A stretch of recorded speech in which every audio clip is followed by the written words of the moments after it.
In order to relieve urban gridlock or bring about a change in thinking the way mobility is lived, first of all, mobility has to be conceived differently, holistically, and as a combination of diverse systems. Mobility is a basic human need. In order to cater to this need in the urban context, there is a requirement today to provide a wide range of models for transport, new operative models of maintenance and investment, and an extended concept of mobility that needs to be defined. It is necessary to integrate both the concept of the various systems and technologies for mobility and also their public and private aspects. Today, different providers of mobility speak different, let's say, languages. System boundaries are evident and interfaces are not well organized. Thus, one of the tasks before us will be to develop common mobility scripts, a new programming language for mobility to define the basis for the capability to act. Urban mobility is a challenge and a fundamental need. The capacity of cities to guarantee mobility is relatively limited today. The complexities of passenger and good transport go far beyond what is foreseeable.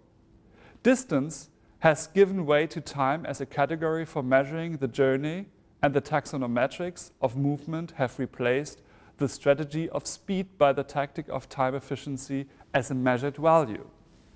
Today, mobility is a playground for qualities, which make waiting times more bearable, and the idea of continuous motion for the user often takes second place.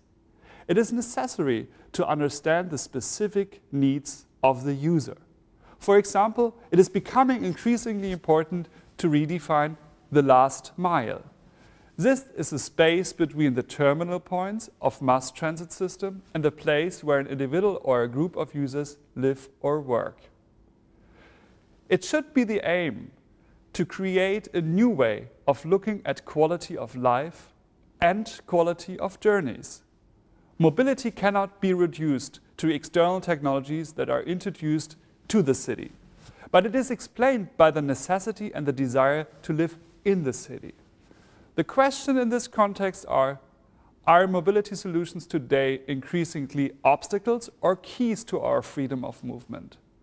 Can a newly defined perception of urban development and the consolidation of our thinking in urban societies evolve around an ecology of mobilities? Can the combination of mobility system exist in the form of a new concept of mobility as an integrated service? Urbanization is proceeding rapidly. 40% of the worldwide growth is concentrated in medium-sized cities in the threshold countries of South America on the one hand, and the 400 million people who, according to official estimates, will settle in Asia's cities alone in the next 10 to 15 years on the other hand. In the coming years, many of these cities will make important decisions which allow them to take innovative new courses beyond centralized infrastructures and singular mobility solutions. One of the main tasks for mobility planners, urban planners, architects, and other stakeholders will therefore consist in offering solutions that enable people to create spaces for living into which innovative mobility solutions are integrated. Alongside urban living, mobility as a basic value in social justice is of crucial significance. Here it is often overlooked that until now, our Western concepts of the city have scarcely provided answers to the asymmetrical challenges of the available mobility systems and the real existing needs. Standstill, traffic congestions, parking space, one-way streets, waiting time, stations mindsets, toll system, and loss of resources, money, energy, time, are at present the main characteristics of forms of mobility that organize cities. The speed with which this development is happening is inversely proportional to the forced slowing down of our patterns of movement and fundamentally calls into question our Western view of planning.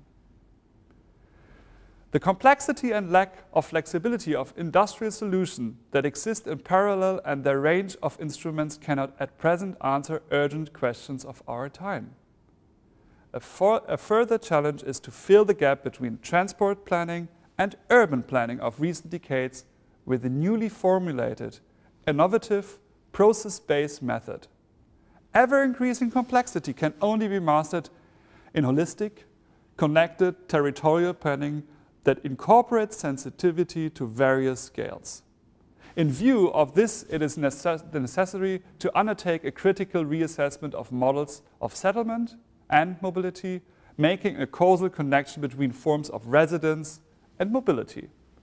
In doing so, the realities on informal types of settlements and the informal types of mobility need to be included as equal in the mix of urban typologies of movement.